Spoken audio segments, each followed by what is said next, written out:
Responsabilité, participation et engagement citoyen responsable en République démocratique du Congo, c'est des mots vides de sens si on n'y travaille pas, si on ne commence pas maintenant, mieux vaut tard que jamais. Et justement, Repère 2024 est un projet qui travaille pour combler ce gap.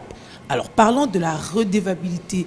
Comment exiger à quelqu'un de rendre des comptes si on ne lui a rien confié au préalable? C'est sur ça que ce projet est en train de travailler, surtout en cette année électorale où il y a des préoccupations des citoyens exprimées. On va en parler. Bienvenue à vous, mesdames, messieurs, dans ce dossier de la rédaction. Bienvenue à la Bourg. Merci, Julie Sefo. Un sujet très intéressant que nous allons aborder dans cette émission avec notre invité, monsieur Ndombo Moleka Christian. Il est coordonnateur de la dynamique de politologues de la République démocratique du Congo, expert du CEPAS. Bienvenue, monsieur Ndombo Moleka Christian. Merci beaucoup pour l'invitation. Première question, DIPOL, dynamique des politologues de la République démocratique du Congo, une structure qui est créée il y a plus de 10 ans, avant que je me trompe. Mais d'où est venue cette motivation de créer cette structure? La DIPOL, c'est la dynamique des politologues de la RDC, qui a été créée le 30 juin 2012. J'en suis le coordonnateur. 30 juin en plus. Oui, 30 juin en plus, 2012. J'en suis le coordonnateur national. En fait, nous avons tous, moi j'ai particulièrement fini en Sciences Po à l'UNIKIN, j'ai fini en 2008. Et le premier constat que nous avons tous fait en sortant de l'université, c'est que notre science n'occupait pas la place qu'elle devait occuper dans le pays en termes de contribution dans l'analyse, dans la production de la pensée. Le politologue, c'est celui qu'on appelle l'aide à la décision. On le forme pour préparer la décision politique. Et donc mon travail, c'est le faire de la pensée. Et le politicien, c'est l'acteur. Donc il y a le politologue, penseur, il y a le politicien, acteur. Il n'y a pas d'acteur sans penseur. C'est un peu comme le théâtre. Vous voyez, il y avait quelqu'un qui est sur la scène, qui joue le rôle principal, qu'on appelle l'acteur. Puis il y a derrière ceux qui ont écrit le script. Le souffleur. Le souffleur, qu'on appelle réalisateur, et qui accompagne dans le jeu politique. Puis il s'agit d'un jeu et sur une scène politique. Malheureusement, au Congo, vous avez des acteurs découpés des penseurs, et donc vous avez à un moment donné un jeu politique qui ne tourne pas autour des questions des fonds, parce que l'acteur seul ne crée pas la pensée politique. Et donc nous avons pensé qu'il fallait créer une dynamique, parce que si on évolue seul, ça ne donne pas plus d'efficacité, créer une dynamique pour valoriser notre science, pour valoriser l'apport des sciences politiques dans la gouvernance, ensuite construire un réseau national des politologues du Congo, c'était de penser en termes de corporation, pourquoi pas avoir un ordre à terme, et puis après, créer un grand réseau de savoir, d'intelligence stratégique à apporter pour le pays. Et donc voilà, depuis 2012, nous avons fait du chemin. Nous sommes aujourd'hui dans 22 provinces et plus d'un millier de politologues qui sont dans le réseau, au Katanga, à Beni, à Ochia, à Isangi, à Lissala, à Chikapa, à Kinshasa. Voilà, nous avons un réseau national à Kolwezi, à Kananga, à Mweneditu, à Kabinda. Des politologues partout qui sont du réseau de la DIPOL, voilà, d'autres je n'ai pas cité, à Maniema, ils sont nombreux, donc je ne sais pas citer tout le monde, mais nous sommes dans 22 provinces et c'est un réseau dynamique qui continue à croître chaque jour. À Kenge, voilà. C'est comme ça que vous travaillez, vous aidez à la décision, vous aidez les politiciens, vous aidez les communautés. C'est même comme ça que vous vous retrouvez expert de CEPAS. Vous aidez qui, comment? Effectivement, le CEPAS, c'est tellement un grand centre de recherche, le centre d'études pour l'action sociale. Et donc, quand nous avons commencé, nous travaillions essentiellement avec eux, d'abord dans leurs locaux. Nous louons les salles Père Boca. Puis, nous avons développé des partenariats. Aujourd'hui, nous sommes structure partenaire du CEPAS, qui nous accompagne soit en formation, soit dans la mise en œuvre de nos projets. Et moi, personnellement, je suis expert, je suis dans le pool d'experts du CEPAS, parce que j'ai été retenu comme l'un des experts sur les questions de gouvernance. Et c'est comme ça que j'ai été associé à ce projet de préoccupation et priorité de citoyens, qui est un projet du CEPAS, qui a travaillé en partenariat avec les structures partenaires, dont la DIPOL. Alors, avant d'ouvrir sur les préoccupations, les priorités des citoyens que vous avez récoltées, il y a quand même une question d'actualité. Vous avez suivi comme nous le procès sur l'affaire des criminalités urbaines. Avec le kidnapping. Est-ce que le verdict, est-ce que le dénouement, le cheminement même rencontre quelque part ce que vous avez déjà eu à récolter dans ces préoccupations et priorités? Quelle est votre lecture? Effectivement, parmi les priorités récoltées, il y a cette problématique de l'insécurité. Je rappelle que l'enquête a été menée entre octobre 2021 et 2022. Et donc, à l'époque, ce n'est pas vraiment la problématique des catchs ou d'enlèvement qui se posait. En termes de sécurité, c'est la criminalité en termes de Koulouna. Et donc, la photographie de notre rapport n'a pas pris en compte l'évolution de l'insécurité aujourd'hui. Néanmoins, nous continuons à récolter les points de vue puisque nous sommes sur le terrain et nous complétons le rapport. Et cette question également a été prise en compte dans l'actualisation du rapport. En majorité, ce sont les Koulouna convertis en kidnappeurs. Koulouna, petit voleur, petit criminalité qui grandit. Vous avez des gens qui volaient des téléphones, qui volaient dans les maisons et qui ont intégré des réseaux criminels plutôt organisés et qui ont monté en puissance. Ce que l'on constate concernant le problème, c'est que le volet répressif est important. Il est important parce que la société se construit autour de ce qu'on appelle les catharsis. C'est-à-dire que vous avez à un moment donné une crise, on a besoin d'un bouc émissaire, un peu comme l'évangile parle du Christ, pour amener l'ordre social. Donc il faut frapper sur certains pour enlever la peur qui est frappée et servir d'exemple à d'autres. Donc en termes de catharsis, le procès judiciaire a aidé la société congolaise à évacuer toute la frustration, la peur qui tournait autour des problèmes catch à travers ces gens qui sont condamnés. Maintenant, ce volet répressif, il est symbolique en termes de société, il est dissuasif pour certains, mais il ne règle pas totalement le problème. Parce qu'il y a des problèmes structurels qu'il faut rencontrer. Vous avez des criminels jeunes qui viennent de quartiers urbains, influencés par les réseaux sociaux, et qui rêvent d'un mode de vie qui est, je dirais, même de l'argent facile. Donc, au-delà de leurs ressources. Ça veut dire que vous avez un problème de modèle de jeunesse, vous avez un problème d'intégration de jeunes. La plupart, vous vous rendez compte, ils ne vivent pas chez les parents, ils vivent entre eux, ou ils sont sans domicile fixe, soit ils sont de parents, famille monoparentale, sans père, sans mère. Vous savez, c'est un problème. Il y a des causes environnementales qu'il faut saisir pour comprendre l'origine de la criminalité. Et si on ne règle pas les causes environnementales, eh bien, on aura atténué aujourd'hui ce qui va réapparaître demain. Et donc, il faut travailler structurellement sur les problèmes des jeunes. Les problèmes d'emploi, les problèmes de famille déjà, donc la stabilité des familles, les problèmes d'emploi, le problème de repères. Vous avez une société aujourd'hui qui n'a pas de modèle. Qui sont les modèles? C'est un criminel qui achète des champagnes, qui devient un influenceur pour d'autres jeunes. Mais ceux qui ne sont pas influenceurs, ceux qui ne sont pas voleurs, comment notre société crée ce qu'on appelle des archétypes, des nouveaux modèles? Ça veut dire quelqu'un qui a fait la licence, qui a obtenu une grande distinction et qui est soulevé et pris comme modèle. Quelqu'un qui fait du sport, qui est un très bon combattant, qui a ramené une médaille pour le pays, qui est élevé comme modèle pour servir à d'autres jeunes des repères. Dans d'autres pays, vous prenez des pays comme la France, vous avez quelqu'un qui s'appelle Teddy Riner, qui n'est que judoka, mais que l'on a construit comme un repère pour permettre à d'autres jeunes de trouver des marques. Vous avez un Kylian Mbappé qui vient des quartiers, qu'on élève comme repère, on peut même l'enrichir énormément pour donner à d'autres des moyens. Mais prenez nos footballeurs, prenez nos sportifs, prenez nos intellectuels, prenez nos érudits. Sont-ils des repères? Quelqu'un qui a beaucoup étudié au Congo, quand vous le voyez, est-ce que c'est un repère pour les jeunes? Il est un peu comme dépassé. Mais parlons des repères. Si les érudits ne le sont pas, ben les politiciens ne le sont pas non plus. Donc voilà. Nous n'avons pas des archétypes.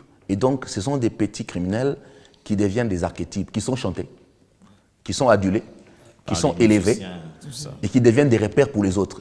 Dans une société comme ça, nous aurons d'autres criminels qui vont venir parce qu'ils vont servir des référents. Alors qu'on aurait dû construire des référents sociaux pour les jeunes, pour qu'ils s'en inspirent et qu'ils aillent plus loin. Vous voyez, nous n'avons pas des tele-stories, des success stories à rencontrer. Des jeunes qui sont partis de rien, qui ont construit leur vie dans des bons modèles, dans des bons repères, et qui ont réussi, et qui peuvent inspirer d'autres. Ce sont des choses qu'il faut travailler. Et ça, l'État doit, ce n'est pas à court terme, à moyen long terme, travailler sur ces problèmes de fond. Sinon, on n'aura pas réglé le problème fondamentalement. Alors, les préoccupations et priorités ont été réparties en 6 ordres selon l'importance, c'est ça? Vous avez décidé de le synthétiser comme ça? Nous n'avons pas décidé, c'est la perception. En fait, le travail d'enquête, c'est un travail de collecte de données. Le CEPAS l'a fait en partenariat avec les partis politiques et la société civile. Donc, on est parti avec 6 partis politiques, l'UDPS, le PPRD, le PALU, l'Ensemble, l'UNC, le MLC, pour que les partis politiques apprennent eux-mêmes également à collecter les données. C'est une tâche que les partis politiques doivent faire, en principe, s'ils veulent se moderniser, être à l'écoute des citoyens et sur base de l'écoute des citoyens, qu'ils construisent des programmes ou des discours politiques qui se rapprochent des priorités. Chez nous, malheureusement, on n'a pas l'habitude d'écouter les citoyens, même lorsqu'on met en place des politiques publiques. Vous pouvez vouloir construire une école, c'est une bonne chose. Vous pouvez vouloir jeter un pont, mais consulter en amont les citoyens pour connaître leurs besoins, leurs désirs, dans la phase d'élaboration. Et pas uniquement, on a construit, puis on les invite à s'approprier. Ils s'approprieront davantage s'ils ont été consultés dans l'élaboration, dans la mise en œuvre, et donc c'est leur projet à eux, et donc ils le porteront que si c'est pensé ailleurs et qu'on vient implémenter en espérant qu'eux vont s'en approprier. Vous voyez, c'est ce que nous sommes en train de souligner, que les politiques publiques se rapprochent des priorités des citoyens, que les politiques soient à l'écoute des priorités des citoyens pour que cela oriente et détermine les politiques publiques qu'on crée pour eux, en fait, in fine. Et donc, c'est pour ça que nous étions accompagnés des partis politiques, pour que nous aidions les partis politiques à développer les mêmes capacités à collecter les données. Donc, la première phase, c'était collecter les données. Et donc, l'ordre de priorité qui est dans les rapports, ce n'est pas notre ordre de priorité, c'est la perception de la population en termes de priorité. Certains ont estimé, de manière globale, que la plus grande priorité, c'était l'accès aux besoins sociaux de base, c'est-à-dire l'eau, l'électricité, la santé, l'école, ensuite les questions de sécurité, de l'emploi également, hein, donc la précarité, salaire, ensuite la question de sécurité, la sécurité alimentaire, la sécurité physique, puis après les questions d'économie, dollars, inflation, et ainsi de suite, et après les questions d'éducation, qualité de l'éducation. Donc c'était pratiquement les 4 grandes priorités soulevées en termes de besoins sociaux de base, sécurité, économie, et puis après éducation. Parlons de la sécurité. Que veut réellement les populations? Les citoyens veulent plus d'État, parce que lorsque nous étions cette semaine, par exemple, à Njili, les citoyens ont parlé, et ça m'a surpris, d'un phénomène qu'ils ont appelé phénomène sprinters. Ça veut dire qu'il y a un bus sprinter qui est composé des policiers, qui circulent dans les quartiers Njili, quartier 1, quartier 2, quartier 3, aux alentours de midi, et qui arrêtent des jeunes pour vagabondage. On appelle ces jeunes bilokos. Ensuite, ils sont amenés dans des postes de police et les parents doivent payer 100 000 francs, 150 000 francs. Parce qu'on les a trouvés dans la rue. Parce qu'on les a trouvés dans la rue, simplement. Sans un travail, moment de vacances. on dit vagabondage, ainsi de suite. Vous voyez, il y a une insécurité créée par la population, par les phénomènes Kuluna, américains, arabes et tout le reste. Il y a l'insécurité créée par certains agents de l'ordre qui font des arrestations arbitraires. Et ça a été relevé notamment dans les quartiers comme Njili et Kimbanseke, où on nous a parlé des Mbata, notamment, qui arrêtaient énormément des jeunes. Et puis, il y a l'insécurité, je peux dire alimentaire, ceux qui se plaignent de la vulnérabilité de la vie, qui se plaignent du bruit, de la pollution sonore. Et ça a été soulevé également à Njili. Donc voilà, ce sont des problèmes. On pensait que finalement, les gens s'étaient habitués au bruit, parce que c'est eux-mêmes qui produisent ces bruits-là. Mais par contre, les citoyens se sont beaucoup plaints sous le bruit, notamment en Njili.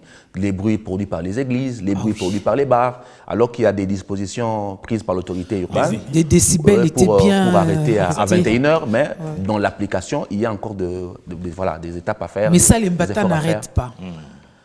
Parce qu'ils ont quelque chose. La grande faiblesse chez nous, c'est que lorsqu'on prend une décision, durant les premières semaines, vous sentez une puissance de l'État qui se manifeste.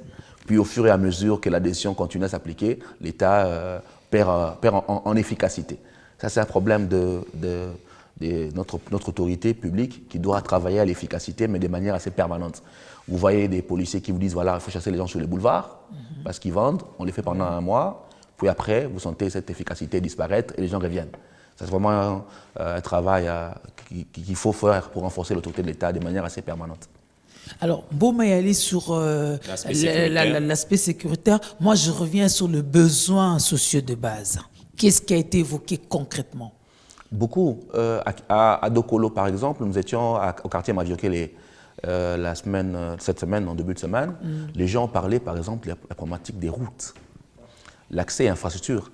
Le gouvernement avait lancé des travaux sur la route d'Okolo, les engins sont venus, ils ont commencé, puis ils ont arrêté. Les engins sont rentrés. Nous étions, il y a 2 jours, à Andanou, les gens parlaient de l'inondation. La digue de la rivière Njili, les inondations des eaux qui font qu'ils se retrouvent sous les eaux pendant la période des pluies et que les autorités ont promis de régler la digue. Nous étions proches du camp militaire Bia, Nous avons reçu beaucoup de femmes des militaires et qui ont parlé, par exemple, des besoins basiques comme la toilette. Le camp militaire de Ndanou n'a pas de toilette. Et les militaires, parfois, sont appelés avec leur famille à déféquer dans des endroits... La sachétisation fonctionne bien là-bas. Assez idéal. Et d'ailleurs, là où nous étions, il y avait une rivière des matières fécales qui coulait à quelques mètres de nous et qui pouvait créer des problèmes de santé, qui peut créer des problèmes de santé publique. Ouais. Donc il y a l'accès à des besoins comme des latrines, comme les écoles. À Mavioquele, les gens posaient un problème de centre éducatif pour les jeunes. Il n'y a aucun centre d'encadrement pour les jeunes à Mavioquele. La santé, un centre de santé, il n'y en a pas. Les quartiers sont enclavés, il n'y a pas de passerelle de pont pour relier d'autres quartiers. Et quand il pleut, c'est difficile de sortir. Vous avez des problèmes de base comme ça qui ont été soulevés. Mais vous comprenez que chaque quartier pose des problèmes qui sont en rapport avec son environnement. Andjili, c'est autre chose. Andjili, les problèmes qui ont été le plus soulevés par les jeunes, notamment, c'est la sous-traitance. Beaucoup sont au service des expatriés, indo-pakistanais, libanais, et les rémunérations ne sont pas, selon eux, à la hauteur de ce que peut être une vie décente. Quand vous payez 4 000 francs ou 7 000 francs pour un travail de 7 heures à 22 heures, si vous votez votre transport, s'il vous faut manger, il ne vous reste pratiquement rien. Et donc, beaucoup ont soulevé cette précarité des revenus dans la sous-traitance auprès des expatriés et qu'ils ont demandé aux gouvernants de jeter un regard sur la modicité des revenus qu'on donne aux Congolais qui sont manifestement sous les agences de sous-traitance qui servent de tampons avec les expatriés. Des fois aussi non reconnus par l'État. Hein? Des fois aussi non répatriés. Nous avons travaillé avec l'ATECO, l'Association des travailleurs du Congo, avec Belessi qui peut me suivre peut-être. Là également, vous aviez les mêmes problèmes. Ça veut dire les entreprises ont externalisé le recrutement à travers des sous-traitances qui parfois sont informelles. Et ensuite, ces sous-traitances vous payent de manière assez parfois arbitraire des revenus avec des coupes, à telle en sorte que ce que l'agent touche en dernier ne peut pas lui permettre d'avoir une vie décente. Et comme il n'a pas de contrat avec l'entreprise et qu'il est recruté par une entreprise de déplacement, donc la sous-traitance là, il ne peut pas lui-même aller négocier avec l'entreprise et donc beaucoup sont en position de grande vulnérabilité. Malheureusement, cette problématique de sous-traitance chez nous n'est pas abordée avec profondeur et ça pose un problème en termes d'accès aux revenus pour les jeunes notamment. Est-ce qu'il y a une adéquation entre ce qu'il y a dans la loi et ce qui se passe où on n'avait pas bien compris ce contexte? Il y a une application de beaucoup de dispositions de la loi, notamment chez nous.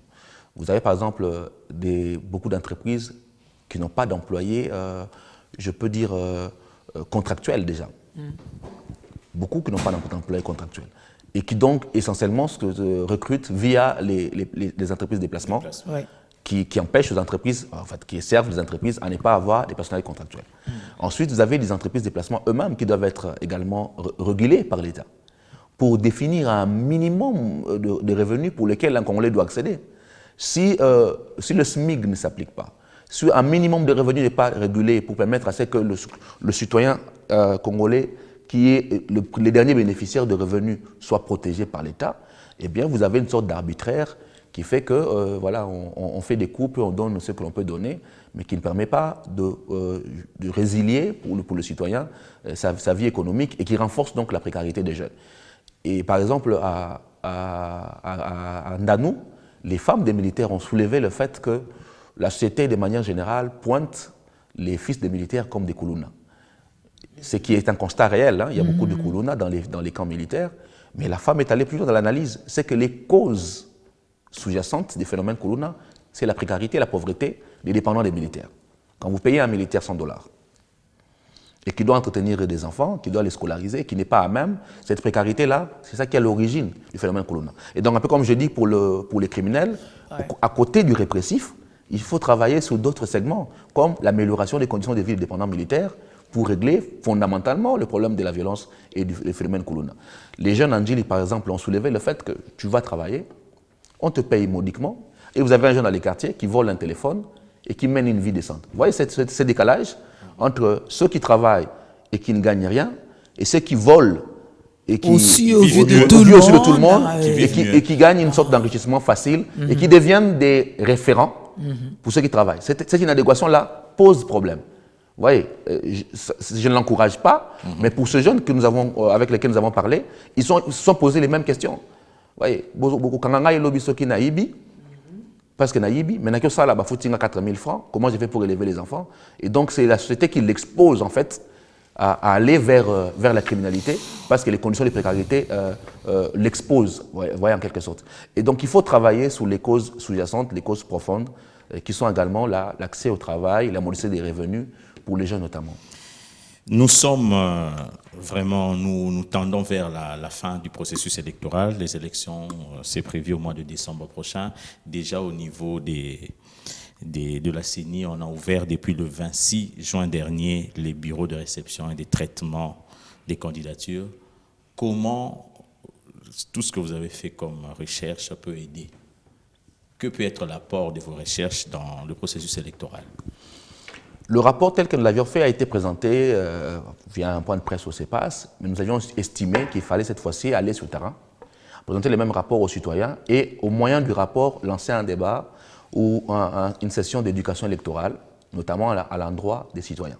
C'est ce que nous sommes en train de faire avec le rapport à travers nos descentes, ça veut dire éduquer les citoyens sur la qualité de l'offre.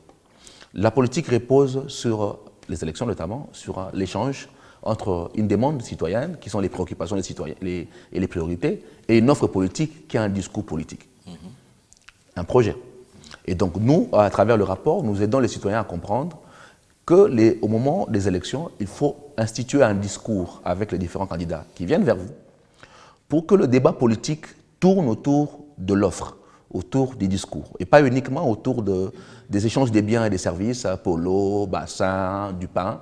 Il faudrait que le candidat qui vient devant vous, enfin, on y reviendra donc. Pas uniquement, pas du tout d'ailleurs, autour de biens, des polos, t-shirts, mais autour d'un débat sur vos préoccupations et vos priorités.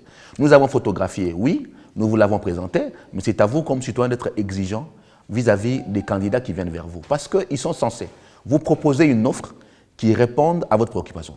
Par exemple, nous sommes en train d'aller vers notre 4e cycle des élections. Nous n'avons jamais eu de débat entre candidats présidents.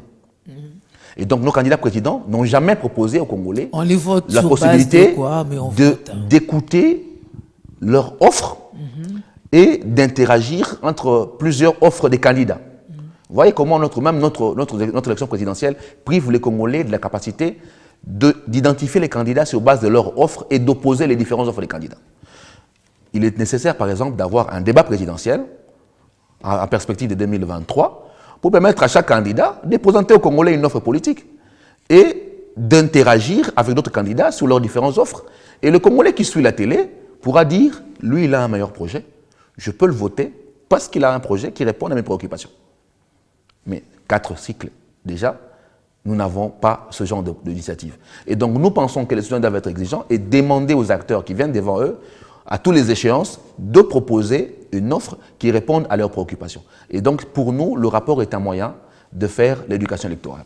Et pour que la campagne électorale soit un moment de discours, un moment d'échange entre les citoyens et les candidats, un moment de redevabilité pour ceux qui ont eu à gérer, qui sont censés également présenter un bilan et permettre à l'électeur de faire un choix responsable qui ne s'appuie pas sur la tribu, sur les matériels, où tout le monde parle du tribalisme, mais c'est cette mobilisation ethnique par les acteurs politiques qui fait également que nous ayons cette poussée du tribalisme-là. Or, la mobilisation ethnique vient du fait que le discours ou l'élément identifiant, ce n'est pas un projet, ce n'est pas l'attachement à une idée, c'est l'attachement à une personne. Ouais. Ouais. Alors, si nous voulons supprimer le tribalisme, tout du moins le réduire, il faut supprimer l'attachement des gens à la tribu ou à la personne, mais l'attachement à des valeurs, à des idées, à des projets. Et donc, susciter le débat autour d'un discours politique, c'est indirectement travailler également à lutter contre le tribalisme. Quel est le degré de réception de cette population affamée? Nous avons été surpris sur le terrain de voir que la population, non seulement elle est frustrée par les décideurs, il y a beaucoup de frustration, vous sentez beaucoup de colère vis-à-vis de ceux qui gouvernent, parce que beaucoup estiment que ça ne rencontre pas fondamentalement leurs préoccupations le plus chères. Ensuite, vous avez malheureusement, pour certains, des tentations d'abstention. Et nous avons travaillé à faire comprendre les citoyens que l'abstention n'est pas la solution. Vous voyez, la frustration, c'est bien, l'abstention n'est pas la solution. Il faut prendre sa carte d'électeur, mais il faut également voter. Par contre, il faut voter responsable, en inscrivant en priorité le débat autour de vos préoccupations, de vos priorités, et en portant le choix sur la personne capable ou le mieux à même de répondre par son projet à vos préoccupations et vos priorités. Donc c'est un travail important qu'il faut faire parce qu'il y a la lassitude, hein, et ça il faut reconnaître, de beaucoup. Il y a de la colère. Pour certains, le vote sera vraiment un vote sanction, ça va se comprendre, mais également la lassitude d'une partie de l'opinion qui s'estime qu'après autant de cycles, il n'y a pas beaucoup d'avancées en termes d'amélioration de leur vécu. Le vote sanction, il paye mal aussi, le vote sanction.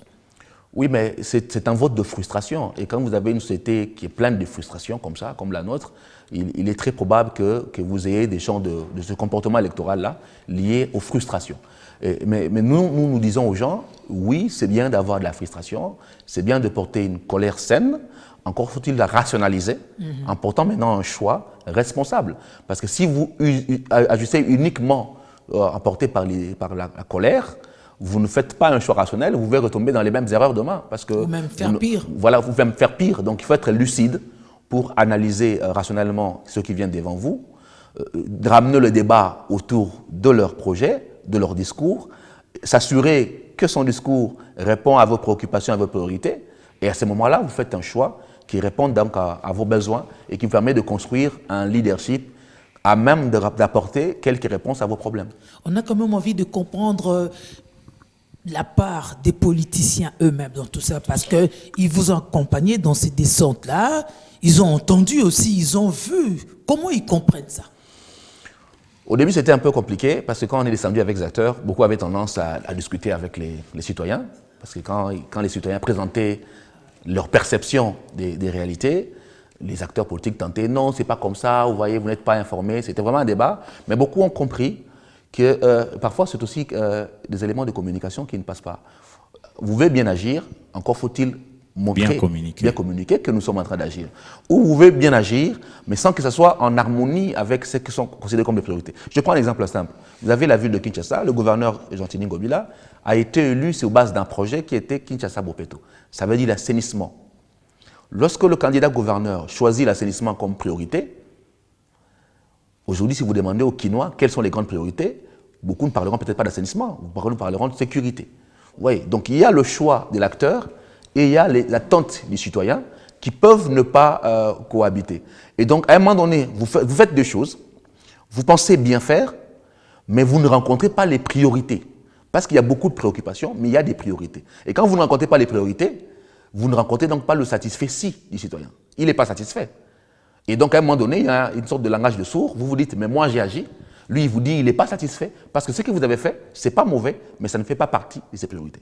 Voilà pourquoi nous disons aux acteurs politiques, soyez à l'écoute des citoyens. Identifiez les priorités, alignez vos politiques sur les priorités, construisez vos discours sur les priorités et répondez d'abord aux priorités.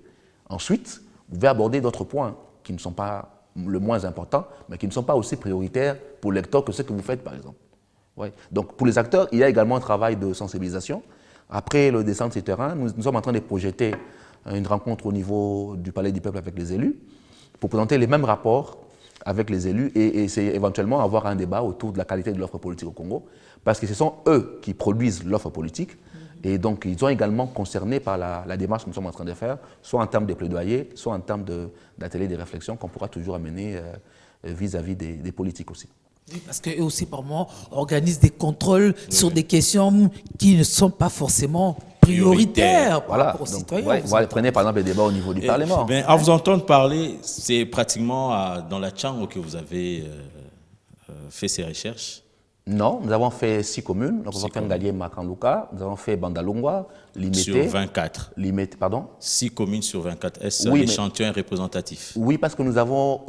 Je vais expliquer pourquoi on a choisi ces communes-là. Oui. On a pris Kimaluku, Kimpoko, on a pris Njili, on a pris Limete résidentiel et Kingabwa, nous avons pris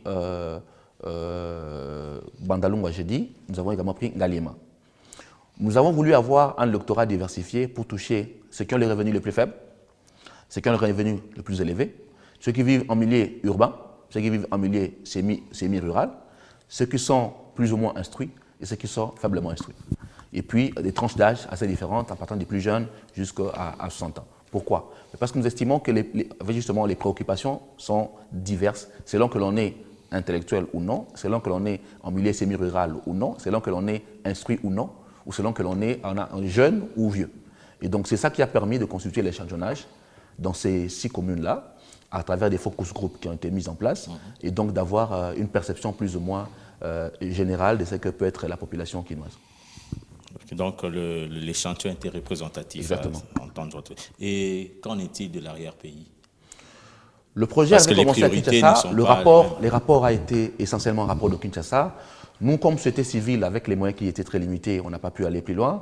Par contre, nous encourageons d'autres acteurs qui peuvent reprendre l'initiative et le faire au niveau national pour que les préoccupations que nous avons photographiées de Kinshasa soient complétées par une photographie nationale. Il y a une initiative qui a été lancée, je crois, à Congo Tolingi, qui s'inscrit d'ailleurs pratiquement dans la même dynamique, qui tente de photographier ce que nous on a fait au niveau provincial avec le CEPAS au niveau national et permettre d'avoir une photographie des préoccupations des Congolais. Nous encourageons les telles initiatives parce que c'est nécessaire de construire les politiques publiques au cœur des préoccupations et de couper les fossés qui se grandissent de plus en plus entre les citoyens et les gouvernants. C'est une menace sérieuse à la démocratie lorsque les citoyens perçoivent que les dirigeants ne travaillent pas pour eux.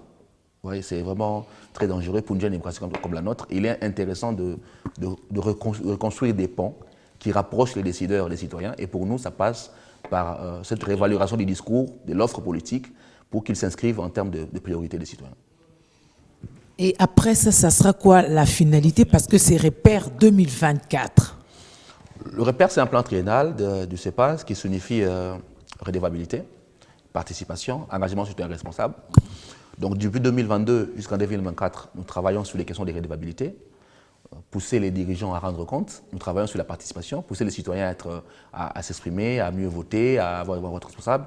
Nous allons également travailler sur l'engagement citoyen responsable. Et là, ce sont une série d'activités qui ont été mises en place. Le CEPAS a encouragé le contrôle citoyen de l'action publique. Par exemple, aujourd'hui, vous avez une initiative comme DICARP au niveau du Parlement, qui est née des réflexions du CEPAS, parce qu'il fallait un contrôle citoyen de l'action publique. Je salue tous ceux qui font le travail au niveau du Parlement, du contrôle citoyen de l'action publique, en produisant des rapports sur le travail des élus. C'est une réflexion qui est partie du CEPAS. Nous, au niveau de la DIPOL, nous avons déjeuné des réflexions autour du discours politique et de la violence que nous allons commencer à lancer à partir de septembre. La violence communautaire liée aux élections naît également du discours politique. Et donc, si nous voulons avoir moins de violence, il faut que les acteurs politiques changent de discours. Exactement. C'est quand même une réflexion qui est née autour du CEPAS. Il y a des campagnes qui se préparent, notamment pour réduire les risques électoraux ou les violences de les élections. C'est des réflexions qui sont parties du CEPAS. C'est un grand sac de réflexion. D'autres projets, peut-être avec le temps, nous viendrons vous les présenter. Mais il y a énormément de projets d'après qui sont préparés pour pousser les Congolais à s'approprier le processus politique, mais également les acteurs à améliorer leur gouvernance.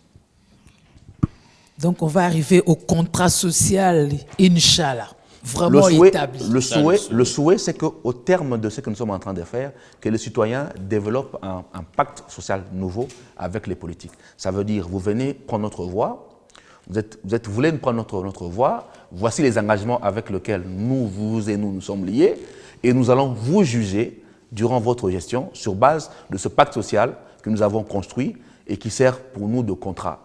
Il faut réinfonder le contrat social qui lie les acteurs politiques congolais aux citoyens. Parce que ce contrat social aujourd'hui ne repose pas sur des engagements clairs de développement. Et donc pour nous, le CEPAS, nous poussons les citoyens à s'approprier ce rapport, nous les poussons à construire ce contrat social avec les acteurs politiques qui veulent prendre leur mandat. La Constitution dit à l'article 5 que la souveraineté vient du peuple, qu'il l'exerce directement, soit indirectement à ses représentants. Ça veut dire que le pacte social vient du fait que la population transfère sa souveraineté à ceux qui le gouvernent et qu'il doit garder sa capacité à contrôler via la redevabilité. Et donc il faut pousser les citoyens à ce contrat social-là, à ce pacte social-là, avec les élus, avec les représentants qui viennent prendre son mandat, et les pousser à travailler à plus de redevabilité à travers un contrôle citoyen de l'action publique. Monsieur Ndombo Moleka Christian, je rappelle que vous êtes coordonnateur national de la DIPOL, Dynamique des politologues de la République démocratique du Congo. Et vous êtes aussi consultant auprès du CEPAS. Oui, expert du Expert, pool CEPAS. Voilà, Pool d'experts du CEPAS. Voilà, c'était un plaisir de vous recevoir dans cette émission. C'est un plaisir partagé. Je suis toujours heureux de passer sur B1, me donner la possibilité de partager ce qui sont nos convictions, nos idées.